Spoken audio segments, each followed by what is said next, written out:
Nous sommes le jeudi 14 juillet de l'an 2016. Mesdames, Messieurs, bonjour et merci de nous rejoindre dans votre émission 100% en Bénin sur Sika. Encore quelques jours et le président Patrice Talon bouclera à la tête de l'État béninois 100 jours de gestion de pouvoir. 3 premiers mois d'un règne annoncé comme celui de la rupture qui ont permis aux Béninois d'expérimenter un nouveau mode de gouvernance. Une gouvernance plutôt discrète où la communication semble avoir très peu de place. Tout ceci à l'ombre d'un cercle restreint de conseillers faits de quelques proches ou intimes. Une caricature qui contraste de manière aveuglante avec le style de son prédécesseur qui, lui, a souvent brillé par son omniprésence. Mais comment apprécier ce mode de gouvernance révélé au cours des 100 premiers jours de règne? On fera le débrief de ce jeudi avec 2 observateurs avertis de l'actualité politique béninoise. Mais avant, la revue des titres des journaux. Kodjovia Metonou, bonjour. Bonjour Emmanuel Kelepi. Avec vous, nous allons parcourir la une de quelques quotidiens béninois qui nous sont parvenus ce jeudi. Tout à fait, avec beaucoup de journaux ce matin. Vous l'avez donc compris, nous sommes le jeudi. Nous allons donc y aller très rapidement avec le quotidien Info Plus qui met en manchette affaire boucle ferroviaire. Talon a-t-il choisi Bolloré au détriment de Samuel Dossou? S'interroge donc le journal Info Plus. La guérite, 100 jours du nouveau départ. Talon a fait un score satisfaisant en si peu de temps, selon Martial Segbeyon. La tribune de la capitale, recrudescence de braquage sous la tutelle de Saka Lafia, alors en tant que ministre de l'Intérieur, nécessité pour Talon de faire un remaniement technique, propose le journal. Ouverture d'une session extraordinaire ce jour au Parlement. Une requête de 47 députés pour vider 6 dossiers en instance et puis gouvernance sous la rupture. Pas de conseil de ministre en l'absence du chef de l'État. L'audace info, détournement d'une somme de 50 millions de francs CFA au Bubedra. Le DRFM du ministère de la Culture dans un scandale financier. L'économiste, rapport 2015 des paiements sur le Bénin. 19 milliards de baisse de crédit au secteur privé. Et puis 109, c'est un quotidien. Assemblée nationale, vaine polémique autour de l'acquisition du matériel de sonorisation à l'hémicycle. Et puis première session ordinaire de l'Assemblée nationale. La moisson a été bonne, d'ici l'honorable Éric Houndété. Et puis ouverture ce jour d'une session extraordinaire, c'est toujours pour vider donc les 6 dossiers en instance. Emmanuel Kelepi, je le disais donc qu'il y avait une très bonne moisson. Vous avez donc eu le temps de le constater. Ce sera donc tout pour la une des journaux pour le compte de ce jeudi. Voilà donc pour la revue des titres des quotidiens béninois qui nous sont parvenus ce jeudi. Merci Kodjovia Metonou. On vous laisse partir le temps d'installer nos débatteurs que nous allons retrouver pour la tribune de discussion juste après ce tour du côté de la régie. Sika TV fait désormais escale dans chacun des pays africains. Escale numéro 1, le Bénin.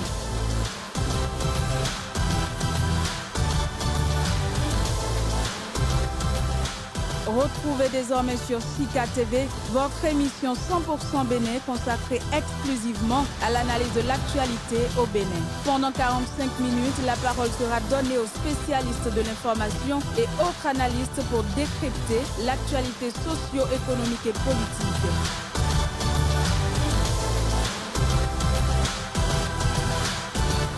« 100% Bénin, c'est du lundi au vendredi sur Sika, le vrai visage de l'actualité en Afrique.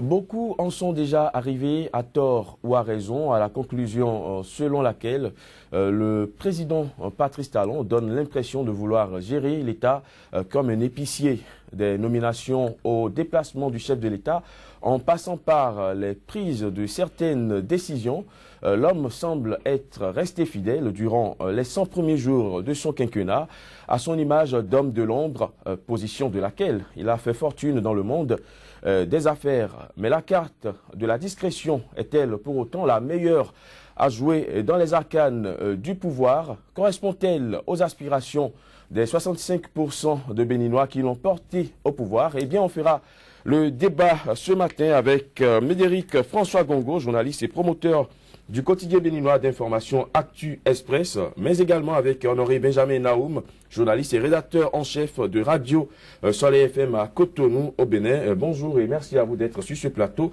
de 100% Bénin. Bonjour très cher ami, bonjour. Alors déjà, 100 jours de gestion de pouvoir pour le président Patrice Talon, Honoré Benjamin Naoum, on peut noter un style de gouvernance qui marque déjà une rupture avec son prédécesseur. On peut le dire, parce qu'on a vu pendant 10 ans un homme qui aime être sous les projecteurs et devant les caméras et qui occupe le terrain comme cela se doit et qui va même rivaliser avec ses ministres dans leur domaine d'activité. Donc vous allez voir Boni Yayi sur le lancement de tel ou tel chantier ou la réception de telle ou telle infrastructure, alors qu'il y a normalement un ministre donc, qui devrait gérer ces dossiers. On a vu Boni Yayi descendre totalement, comment dirais-je, à la base, en lieu et place de ses ministres. Il va même concurrencer des directeurs sectoriels. Donc sur le terrain, donc c'est ce qu'on a connu avec le président Boni Yayi. Mais il faut quand même dire que depuis quelques jours, nous avons un autre homme à la tête de ce pays et qui a décidé de faire autrement. De faire autrement, c'est de faire les choses dans la discrétion, de ne pas aller concurrencer les ministres ou les directeurs sectoriels sur le terrain. Donc quelqu'un qu'on voit rarement. Donc c'est le style. Il faut dire tout simplement que nous sommes dans une situation où on peut parler de la nuit et le jour. Donc les méthodes ne sont pas les mêmes, il faut l'avouer. Maintenant, il faut espérer tout simplement que cette discrétion apporte des résultats pour le bien de la cité. Nous allons parler sur ce plateau. Médéric François Gongo, après 100 jours de pouvoir de Patrice Talon, on peut retenir de l'homme qu'il refuse de se cantonner dans le registre présidentiel qu'on a toujours montré, miroité aux Béninois. A priori, l'on peut le dire, deux styles, deux modes de gouvernance totalement différents, contrastant avec le populisme du chef de l'État passé, le défunt chef de l'État, je veux parler du président Boni Yayi. Nous constatons un homme pas tellement discret, mais beaucoup plus pointueux sur le travail, beaucoup plus que sur la recherche de la satisfaction de l'opinion publique. L'on l'a constaté avec la mise en veilleuse des contrats avec la presse. Il n'y a rien de mal à cela. Il lui fallu mettre le compteur à zéro, voir ce qui a été fait de bien, de mauvais et adapter la nouvelle donne à sa manière de fonctionner. Aucun problème, mais le peuple est en droit de savoir comment les choses se déroulent. Aujourd'hui, lorsque l'on observe un peu comment les choses se déroulent, l'on peut avoir des raisons d'espérer que la confiance est revenue. L'on peut avoir d'évidentes preuves de ce que les promesses électorales sont en train d'être quelque peu respectées. L'on peut avoir des indices qui nous permettent de croire que la rupture est effectivement en œuvre. Nous allons y revenir, seulement que globalement, l'on constate que l'éternel combat entre l'ancien président Yayi Boni et l'actuel Patrice Talon, l'éternel combat d'il y a 4 ans, malheureusement, se poursuit.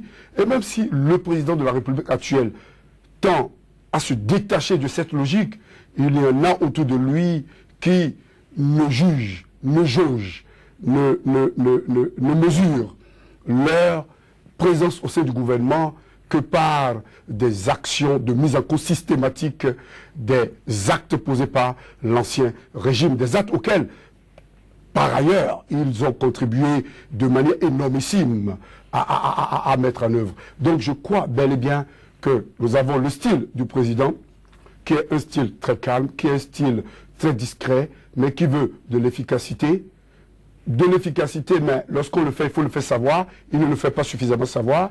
Autour de lui, il y en a qui regardent régulièrement et de manière récurrente dans le rétroviseur, comparant l'actuel au passé, alors que l'évidence devrait nous amener à ce que le chef de l'État agisse, qu'il refuse de regarder dans le rétroviseur et qu'il se laisse apprécier dans le futur. Est-ce qu'on peut s'en empêcher à l'heure où on parle de rupture? La rupture, dans ce rétroviseur. C'est vrai, mais lorsqu'on le regarde dans le rétroviseur, on a deux possibilités. Ou l'on jette un coup d'œil, et c'est à cela que sert le rétroviseur, ou l'on accepte de regarder dans le rétroviseur. En s'arrêtant, on n'évolue pas, ou tout en regardant dans le rétroviseur, on veut évoluer, mais on trébuche. Dans tous les cas, le rétroviseur ne sert pas à grande chose, sinon qu'à jeter un coup d'œil, un clin d'œil, pour mieux apprécier la circulation qui est derrière. Mais tel que l'on l'a constaté, si à 65%, si toute cette vague bleue que l'on a constatée avec Sébastien Général-Diavon, ce que l'on a constaté avec la Nouvelle Conscience, ce que l'on a constaté avec ABT, ce que l'on a constaté avec Akhenaton Degbia et tout ce monde, si cela représente effectivement les 65%, nous aurions aimé voir ces 65% dans le panier de la ménagère, nous aurions aimé voir ces 65% dans le respect de la sécurité, nous aurions aimé voir ces 65% dans l'explication de la morosité économique aujourd'hui que l'on peut comprendre par beaucoup de faits sur lesquels nous allons revenir, mais qu'on ne prend pas le temps d'expliquer aux populations, et les populations se disent nous avons choisi le chef, mais nous n'arrivons plus à manger à notre faim. Est-ce la faute du chef? Évidemment non. Mais qui devrait le dire, qui devrait le faire savoir? Nous allons revenir. Voilà, ce matin, nous nous concentrons, nous focalisons beaucoup plus sur le mode de gouvernance du tout nouveau président.